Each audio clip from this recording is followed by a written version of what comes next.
A e dini se Shqipëria ka një nga historitë më misterioze të arit në gjithë Europën? Gjithçka nis në vitet 30. Në bodrumet e Bankës së Shqipërisë, në zemër të Tiranës, qëndronin rreth 22 ton arthesari i një shteti të vogël, por krenar. Por më 1939, kur ushtria italiane pushtoi vendin, ari u ngrit nga kasafortat dhe u dërgua me nxitim drejt Romës. Një plaçk lufte e pastër ndezur me shkëlqimin e monedhave shqiptare. Por aventura e arit nuk mbaron këtu.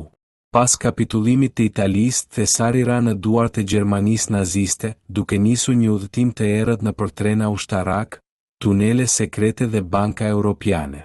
Thesari i Shqipërisë u bë peng në lojën e madhe të fuqive botërore. Pas luftës së dytë botërore, çështja e arit u kthye në një betejë diplomatike që zgjati dekada të tëra. Shqipëria komuniste e Enver Hoxhës kërkonte arin e vet, ndërsa vendet perëndimore e kushtonin kthimin me zgjidhjen e çështjeve të tjera politike dhe juridike. Vetëm në vitet 90, pas rënies së komunizmit, një pjesë e këtij ari rreth 5.5 ton u kthye më në fund në atë, por pjesa tjetër ende sot është e humbur nëpër arkivat e historisë, bankat e huaja dhe misteret e kohës së luftës.